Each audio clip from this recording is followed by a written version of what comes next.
Olá, tudo bem? Vamos retomar nossa gravação do resumo da revisão do nosso seminário. Estamos quase terminando. Talvez com mais umas 2 ou 3 gravações nós vamos terminar essa revisão, se Deus quiser. E chegamos aqui no momento da aliança que Deus vai fazer com Abraão, mudar o seu nome e estabelecer os parâmetros da história que vai se seguir a partir daí. É o momento que a promessa está para se cumprir, Isaac está para chegar e toda a história então iniciar o seu roteiro e chegar até nossos dias. Deus vai mudar aí o nome de Abraão e a questão relacionada com os árabes na promessa de Ismael, que Ismael também recebe promessa. A mãe de Ismael recebe promessa, Agar recebe promessa. E desponta hoje, final dos tempos, terceiro milênio, as notícias e as relações entre as duas nações acerca do território e acerca do acordo de paz e a história de Deus através dos judeus, palestinos e o mundo se desenrolando. E agora junto a essa crise humanitária que fez com que todos os poderosos voltassem a sua atenção para o problema da Covid-19. Contudo, irmãos, Deus continua mantendo em andamento os seus propósitos para o fim de todas as coisas, até que tudo será convergido na pessoa do Filho, e então a restauração de todas as coisas.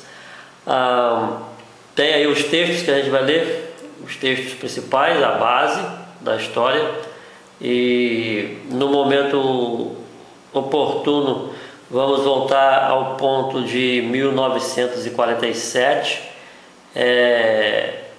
um evento histórico que aconteceu na Guerra da Independência e que agora está vindo à tona novamente, em que o primeiro-ministro Netanyahu está quase reeleito, praticamente quase com o governo formado, junto com o seu partido Likud, com o partido Kakol, mais ou menos assim que fala, do Gantz, que é também o seu parceiro agora no governo de unidade nacional, especialmente por causa da crise do coronavírus, levou a eles chegar a esse acordo, e ambos, tudo indica que estarão providenciando a anexação de várias partes da Cisjordânia. Vai voltar ao ponto do conflito, vai voltar ao ponto da discussão de quem tem direito ou não àquela terra, e aquela partezinha da terra dentro de Israel, que é chamada agora de Cisjordânia, um território que compreende a jurisdição da Jordânia, da autoridade palestina. E então é mantido aí a questão, a discussão entre as duas sementes, a semente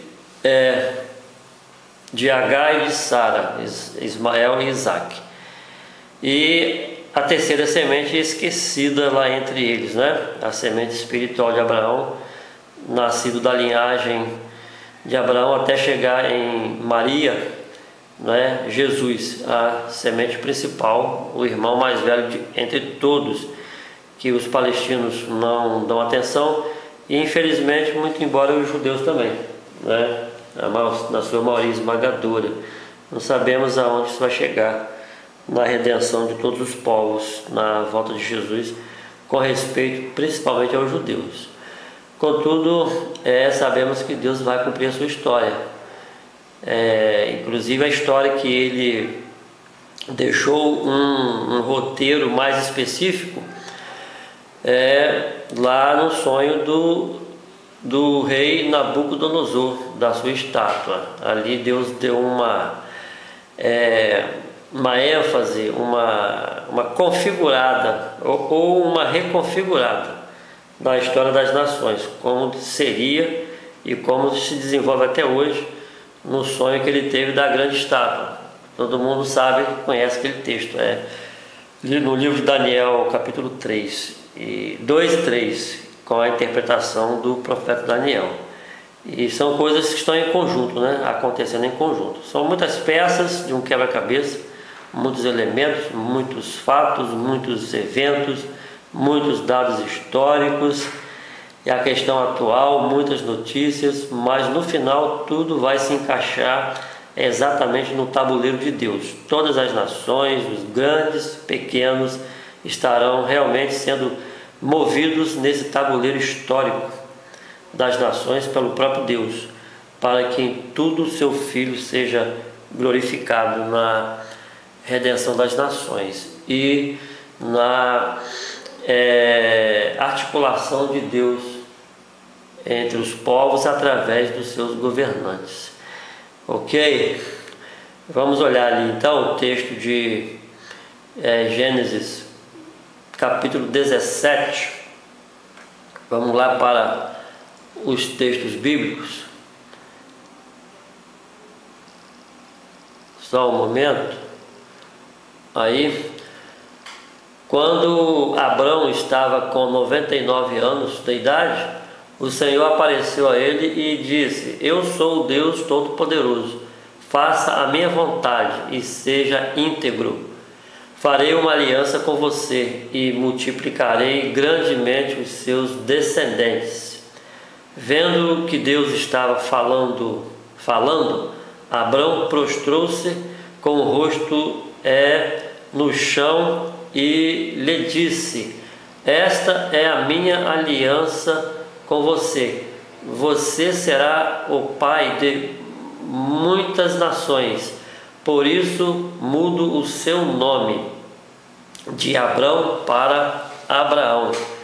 Porque farei de você pai de numerosas nações, farei com que seus descendentes sejam muito numerosos e formem muitas nações. Entre os seus descendentes haverá reis. Esta é a aliança que estabeleço.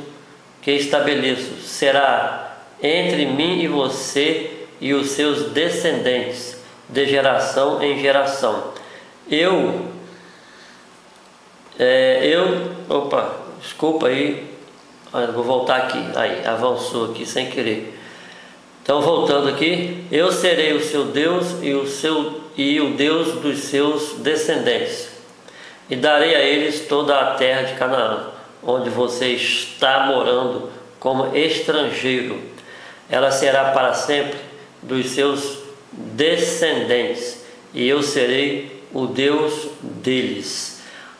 Aí em cima, vocês podem ver em amarelo, eu destaquei a palavra reis, e aí em branco o texto de 1 Pedro, capítulo 2, de 9 a 11. Essa expressão que haverá descendentes, dos descendentes de Abraão haverá reis, é uma forma também profética para a igreja hoje, porque os reis e sacerdotes no reino de Deus somos nós, a igreja. 1 Pedro 2, 9 a 11 diz lá que nós somos geração eleita, povo escolhido, sacerdócio real para manifestar as grandezas de Deus. A grandeza estas que foi de nos tirar das trevas para a sua maravilhosa luz.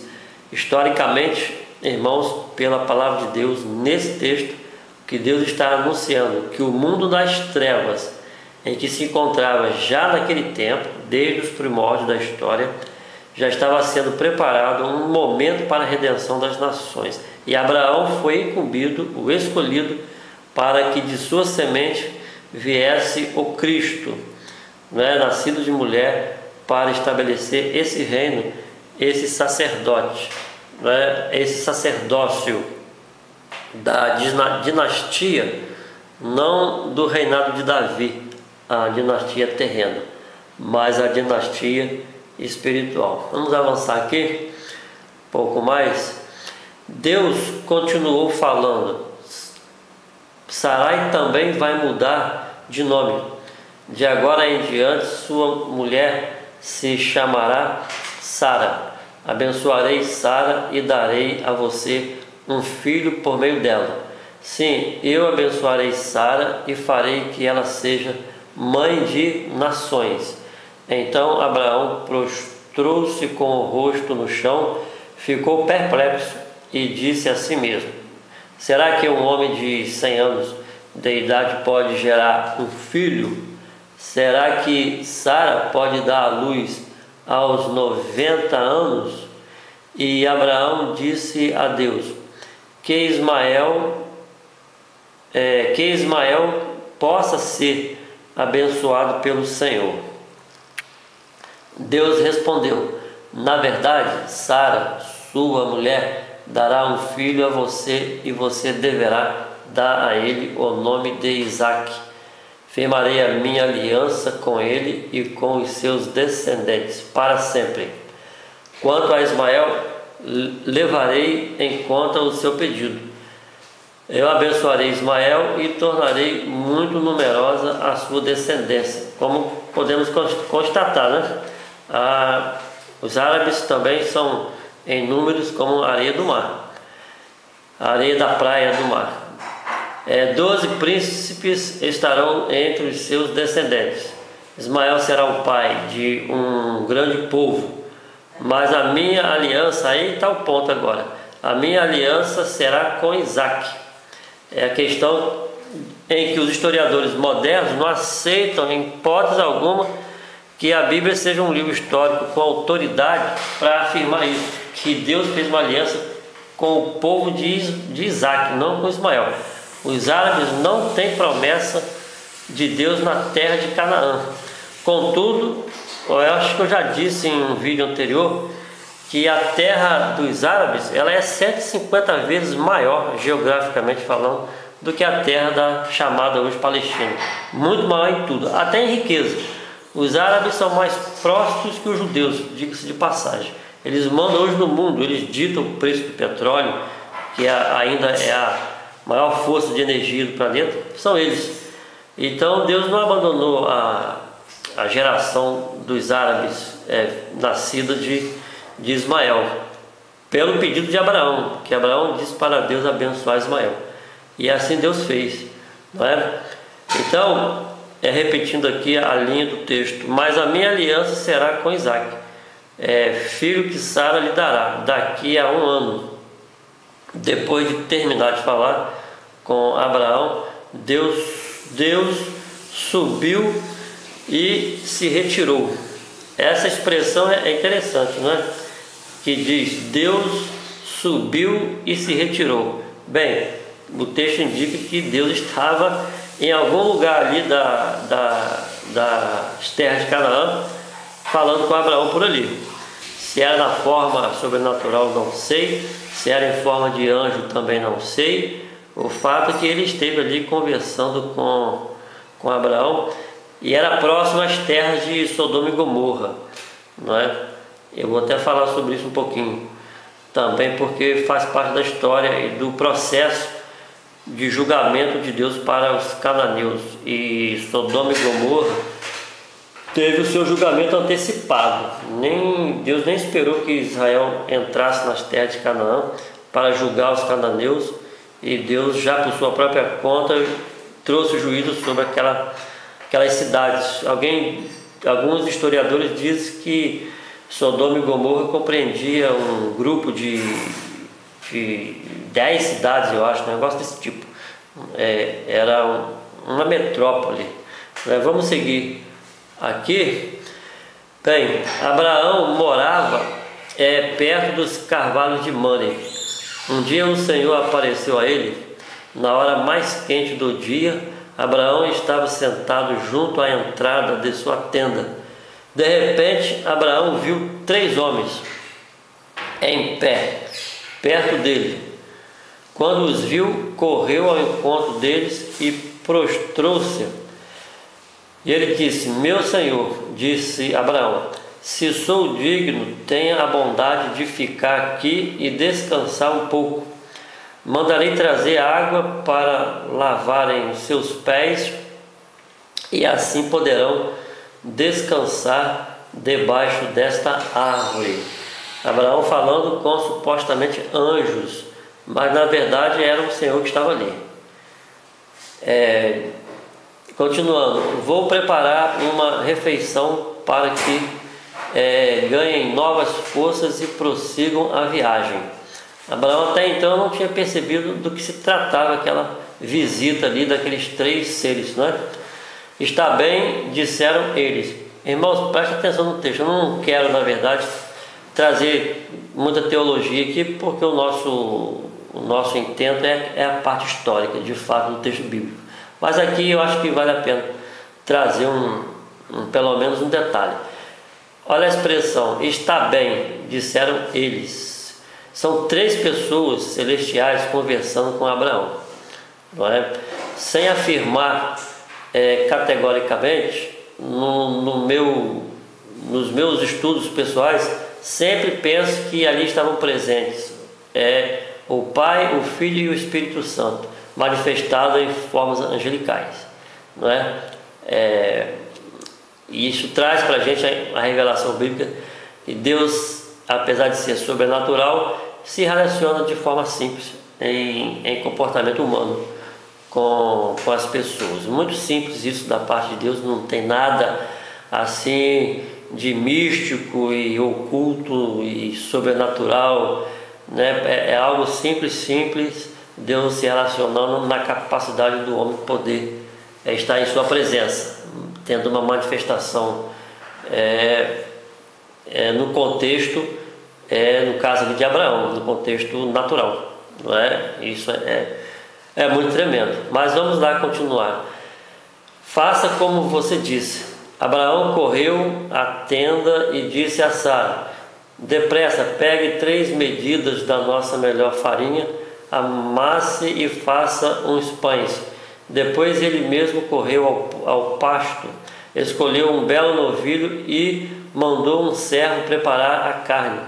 Colocou diante deles então a coalhada, o leite e o novilho que tinha mandado preparar.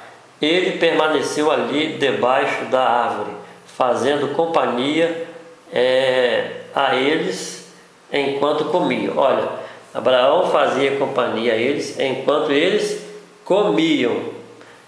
Aí Deus come? Ele não é espiritual? Vamos lembrar de que Jesus, depois de ressuscitado, comeu peixe e pães com os discípulos. Lembra disso? Não é?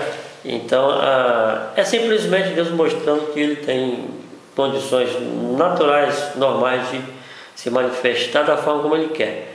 Não é? Há um corpo celestial, nada é limitado. Isso aí também nos traz uma revelação de como nós seremos na eternidade. Veja que dentro da história a gente encontra a revelação bíblica de questões ricas na chamada teologia, não é? Vamos andar aqui no texto, ó. Onde está Sara, sua mulher? Perguntaram eles. Ela está ali na tenda, respondeu Abraão. Um deles disse: daqui a 1 ano voltarei a visitar vocês e Sara, sua mulher, terá um filho. A tal promessa perto de cumprir. Sara estava na entrada da tenda atrás dele e escutou o que disse. Escutou o que disse. Abraão e Sara eram muito velhos, de idade bem avançada, e as condições físicas de Sara já não permitiam que ela tivesse filhos. Por isso Sara riu por dentro, pensando: depois de velha e o meu senhor também velho, ainda terei esse prazer? Ela perguntou, não é? E o Senhor continuou: disse a Abraão: porque Sara riu e disse consigo mesma: será que é verdade que poderei dar à luz sendo velha? Por acaso existe alguma coisa difícil demais para o Senhor? E disse mais: no ano que vem voltarei a você e Sara terá um filho. Ao ouvir isso, Sara ficou com medo. Ela mentiu, dizendo: eu não estava rindo. Mas o Senhor disse a ela: não diga isso, você bem sabe que riu. Percebe aí no texto como Deus ele desce no nível da forma do comportamento humano e lida com o ser humano na simplicidade do homem. Ele ainda aceitou conversar com Sara, arguir Sara, dizer para ela: sim, você riu sim, eu sei que você riu. E ela ainda teve a coragem de dizer que não riu. Ela ainda não tinha percebido de quem se tratava que estava diante dela. Mas veja que a questão é interessante, né? O mundo aí da modernidade acha que para se comunicar com Deus precisa entrar em alfa, né? Mas se engana o mundo com o tipo de pessoa que Deus é, né? Na relação com seus filhos. Então ele disse: você bem sabe que riu, porque conhecia o íntimo dela. Vou seguir aqui para ver se tem mais outro texto. Sim, mais um aqui. Em seguida, aí encerrou a conversa ali, não é? Com Sara, com Abraão. Eu coloquei esse próximo texto aí para fazer um destaque do processo da história, que não está desvinculado da formação da nação de Israel por Isaac e até os desfechos que nós sabemos. Esse momento da história que está narrado aí faz parte do conjunto do que Deus diz para Abraão que faria com os povos cananeus, e esse momento aí também faz parte da história, que é a questão de Sodoma e Gomorra. Em seguida levantaram-se e tomaram a direção de Sodoma. Abraão foi com eles até certa distância. Será que vou esconder o meu plano de Abraão? O Senhor se perguntando a si mesmo. Abraão será pai de uma grande nação. Além disso, ele vai ser instrumento de bênção para todas as nações da terra. Pois eu o escolhi para que ordene a seus filhos e descendentes que o sigam, a fim de guardar o caminho do Senhor. Aí em azul eu coloquei o caminho de volta ao Éden, igual a Atos 3:21, fazendo o que é justo e bom, para que eu faça por Abraão tudo o que lhe prometi. Disse mais o Senhor: chegaram até mim as acusações contra Sodoma e Gomorra. A queixa contra o pecado daquelas cidades é tão grave que descerei até lá para ver se as acusações são de fato verdadeiras ou não. Então aí esse momento da história não é separado do que Deus planejava por Abraão para abençoar as nações, formar uma geração, julgar mais tarde os cananeus, mas Sodoma e Gomorra foram antecipados no seu julgamento. E Deus, nesse momento que ele vem falar com Abraão, falar dos seus planos, da história das nações através de Abraão, da linhagem de Isaac, nesta viagem ele ainda vem tratar com o assunto das cidades de Sodoma e Gomorra para cumprir seu plano, e segue de volta, e a história vai ter o seu andamento. Vocês viram aí surgir embaixo do vídeo esse texto, que é o texto de Atos 3:21. Porque ele deve permanecer no céu até o tempo da restauração de todas as coisas, conforme foi profetizado desde os tempos antigos, conforme nesse evento aí do encontro de Abraão com o Senhor. Sodoma e Gomorra são julgadas antes dos cananeus. Então o que Abraão foi incumbido de fazer foi ordenar pelo seu testemunho o caminho de Deus para as nações, o retorno ao Éden de uma forma profética. Hoje nós conhecemos todo o quadro da história bíblica, porque ela está completa, e essa dinastia de reis e sacerdotes está sob a igreja para dar continuidade a esse andamento na história de Deus, anunciando às nações que o seu plano será cumprido em sua totalidade. Eu acho que vou terminar aqui nesses textos, para fazer a gravação para o outro dia. Então nós estávamos aqui nessa parte aqui do slide, li todos esses textos aí, né, a respeito do que vai se seguir com o cumprimento de Deus para as gerações de Abraão, também em Isaac no caso, e de Agar em Ismael. Não é? Esse quadro que está aí, eu coloquei para os irmãos verem também. Uma outra pessoa fez, e ele está bem distribuído também aí na árvore genealógica, né, de Abraão. Mas eu vou iniciar com ele na próxima gravação, se Deus quiser. Um abraço para os irmãos.